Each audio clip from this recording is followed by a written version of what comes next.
We're going to be discussing the Aegean culture today. And the Aegean comes from the location. So you'll notice if you look at mythology, it is named for King Aegeus, right, of Athens from the myth of that culture. Or, of course, Aegean now is part of the naming of the sea. So we're looking at the region of the Aegean Sea. And the Aegean is really made up of three different subcultures. So again, remember, if there's a subculture, you are expected to know it. So there are three, right, that we talk about here with the Aegean. The first is the Cycladic, the next is the Minoan, and then the final is the Mycenaean. Now, the first, the Cycladic, is located on the Cyclades island chain. So if you look at the map, it's the region here with this smattering of islands, right? All these little tiny islands that are all out here in the Aegean Sea, right? That's the Cycladic area, right? The Cyclades Islands area. This is a more recent map, of course, so you see, cities like Santorini. Just ignore that. But that's the region of the Cycladic. The Cycladic, we'll talk about, we don't really know a lot about because they had no writing system. So they're the most mysterious, and we almost classify them as prehistoric in a way because, again, they don't have any writing. We don't really have a lot of information about their culture. The second phase, right, of the Aegean time period is the Minoans, and they're located on the island of Crete. And you'll notice Crete is at the bottom of the map. So the Minoan culture takes over the Cycladic islands that you see in the middle of the Aegean Sea, and of course is mainly centered on the island of Crete. We'll talk about why it's called Minoan here in a minute. And finally, we have the Mycenaean culture, which will take over the Cycladic islands, the island of Crete, and finally make its way up onto mainland Greece. You'll notice that the areas colored in orange is the Mycenaean area. So they really expand all over this region, right, and up into what will become the mainland Greece area as well. At the end of the Mycenaean era, there is a decline and what we call a dark age, and then the Greek culture resurges out of that dark age. So if you look at sort of how the time periods play out, that is the way this time is going to play out is the Mycenaeans will fall and decline in a sense, and then the Greeks will rise out of that dark age after that. So when we go on and talk about the Greek culture, obviously the Greek culture has a lot of influence and connections to their Aegean roots. And you'll note that they even, again, kind of share mythology, and the mythology passes between them within that discussion. Now, I mentioned the Cycladic people will have no writing, but the Minoans and Mycenaeans will. They will have what we call the linear writing system, and there's two phases of it, really, or two types or developments of it. The first being a little bit more basic, the second being a little bit more complex, and we call them linear A and linear B. These are, you'll note, pictographic systems similar to cuneiform and hieroglyphs. So we're still working with pictographic systems. We've not moved on to any type of phonetic system at this time. And you'll see an example, of course, of linear A here. You'll note that's why we call it linear, because it looks linear. So we are able to know a bit more about the Minoans and the Mycenaeans, but at the same time, linear A and B is a complex pictographic language that's not completely translated, just like cuneiform. So it is hard to read this stuff. What we usually talk about as source material for the Aegean, of course, is the Greeks talking about them. So using the Greek information and looking backwards, more so than looking at their own history and using it. Another thing I really wanted to bring up here, thinking about the Aegean people, is their sort of flavor, right, or their lifestyle. And they're different than the cultures we've been talking about previously. If you think about the fact that the cultures we've talked about previously have really been land-based cultures, they've been focused on a river to fuel their civilization. We're now looking at a seafaring or seagoing culture. So their attitude, their again customs, these are all going to be very different than you see with Egyptians or Mesopotamians. To the point where I think there's a huge difference between them. With the Aegeans, I see a lot of fun, pleasure, happiness, regard for the environment, and less focus on the heavy stuff like rulers and religion. You'll note I've brought you into the Palace of Knossos here, and this is a very famous complex we're going to talk about in greater depth. on the island of Crete related to the Minoan culture. But why I brought you into this particular room is you'll notice that the decoration in this room is of dolphins cavorting in the sea or playing in the sea. It's not of a ruler, it's not of a religious rite or religious god or goddess. It's something pleasurable, happy, colorful, and pulling from their local environment. I wanted to stress this because, again, we don't see a lot of evidence of information about rulers. We don't see a lot of information about the evidence of religion. And again, that's usually what's fueling and guiding civilizations, and we don't see that here.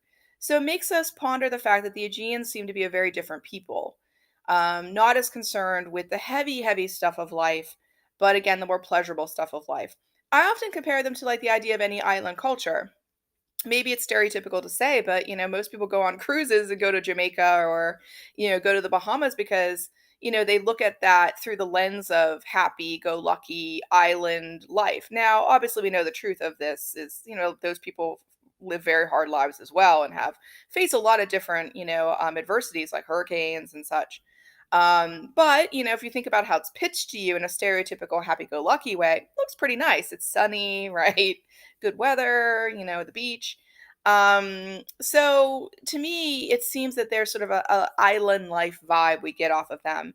And again, as I lead you through these different locations, you'll notice there's really nothing about the rulers. There's no huge Ramses, Colossuses. There's no images of sun gods and stuff. It's really intriguing how this happened and why we don't know why it happened.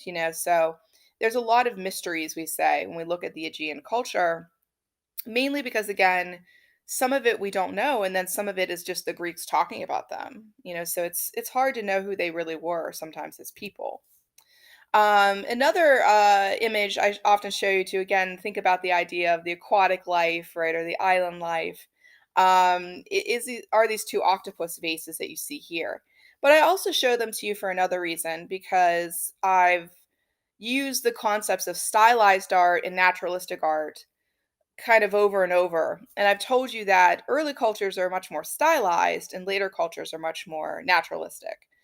Um, Here you see both, and that's really intriguing to consider.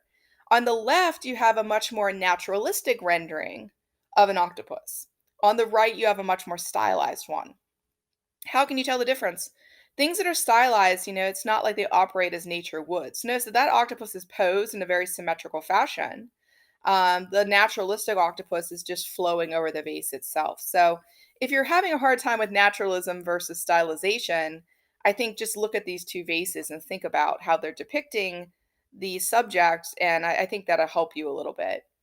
Also, think about the fact that on their trade goods, what are they showing you? They're not showing you like mythology of the gods or like who's in charge of ruling these people. They're showing you again the aquatic life around them. So it's something to consider when we're trying to figure out who these people were. Now, I'd mentioned that the first culture were the Cycladic people, and that we don't really know a lot about them. And again, they're almost prehistoric in a sense because there's no history, there's no writing in the kind of way of thinking about the documentation of history. Obviously, they come much later in the timeline in prehistoric people, but you have to deal with them in a similar type of way.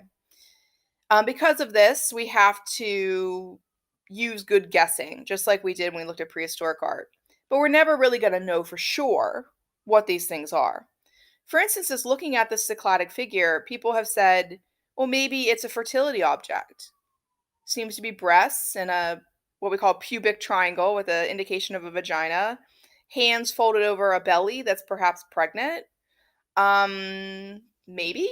And other people said, but it looks very similar to death imagery that you see in Egypt, like the mummies with the hands crossed over the bellies, over the chest, right? So at the end of the day, we can look at this object, but can I tell you what it is for sure? No, I can't. So there's that. Some other things I wanted to mention about it is the material. You'll note here the use of marble, which we have not yet seen, because most cultures we've been talking about are either stone poor, like Mesopotamia, or in Egypt, marble didn't exist as a material that was local or indigenous to their culture. They were using sandstone, basalt, granite, things like that.